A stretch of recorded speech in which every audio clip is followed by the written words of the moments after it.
আলহামদুলিল্লাহ, আমি সাদিপুর আমিনা ফাজিল মাদ্রাসার সহকারী অধ্যাপক ফিরোজ আহমেদ। আলহামদুলিল্লাহ, আমাদের মাদ্রাসার এবারের দাখিল পরীক্ষার রেজাল্ট বেশ ভালো হয়েছে। আমাদের এবার মোট পরীক্ষার্থী ছিল 48 জন, তার ভিতরে উত্তীর্ণ হয়েছে 30 জন। এর ভিতরে এ প্লাস আছে, এ আছে 7 জন, এ প্লাস 1 জন এবং এ মাইনাস আছে 6 জন, এছাড়া বি আছে 16 জন। পাশের হার 64.6%। মানে আর এবার আলিম 2025-এর যে রেজাল্ট, সেটা আমাদের স্টুডেন্ট ছিল, মোট পরীক্ষার্থী ছিল 23 জন, সেখানে উত্তীর্ণ হয়েছে 10 জন। এর ভিতরে 13 জন। এর ভিতরে 1 জন এ প্লাস, এ মাইনাস আছে 4 জন এবং 8 জন হলো বি।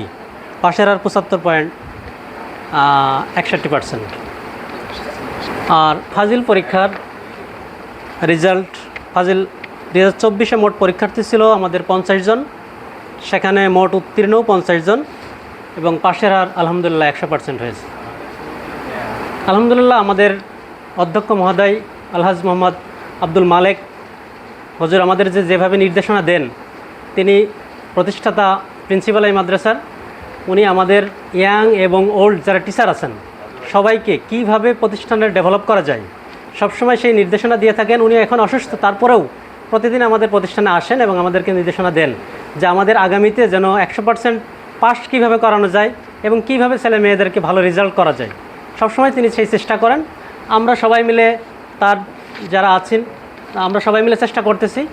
আমাদের এখানে অন্তত 10টা থেকে একেবারে 4টা পর্যন্ত নিয়মিত ক্লাস, কোনো ক্লাসই মিস হয় না। স্যার সবসময় চেষ্টা করেন যে আমাদের সব ক্লাসগুলোই যেন হয়। যদি কোনো একজন টিচার অ্যাবসেন্টও থাকেন, তার পরিবর্তে ওই ক্লাসটা কীভাবে অন্যকে দিয়ে কাভার করা যায় সে চেষ্টা উনি সবসময় করেন এবং আমরা তার সেটা ফলো করি সবসময় তাকে। সাদিপুর আমিনা ফাজিল ডিগ্রি মাদ্রাসার ইংরেজি প্রভাষক।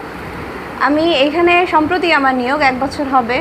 তো এই মাদ্রাসাতে এসে আগে আমি আরেকটা মাদ্রাসাতে ছিলাম দীর্ঘদিন, প্রায় 3.5 বছর এখানে সার্ভিসিং ছিল। এইখানে আসার পর বিভিন্ন রকমের নতুনত্ব আমি দেখেছি, যেটা আমি আগে প্রতিষ্ঠানে দেখিনি। এখানকার সবটাই আমাদের হুজুর অধ্যক্ষ যে আছেন আলহাজ মোহাম্মদ আব্দুল মালেক স্যার, উনি পুরোটা ম্যানেজ করেন।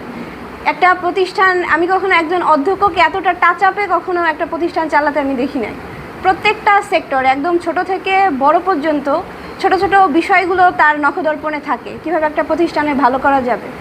এরপর আপনারা তো রেজাল্ট দেখতেই পাচ্ছেন, সবটাই আসলে তার ডিরেকশন আমরা ফলো করার চেষ্টা করি, এফোর্ট দেওয়ার চেষ্টা করি যেভাবে ভালো করা সম্ভব। স্যার আমাদেরকে যেভাবে ডিরেকশন দেয় সেভাবে আমরা মানি করার সর্বোচ্চ চেষ্টা করি।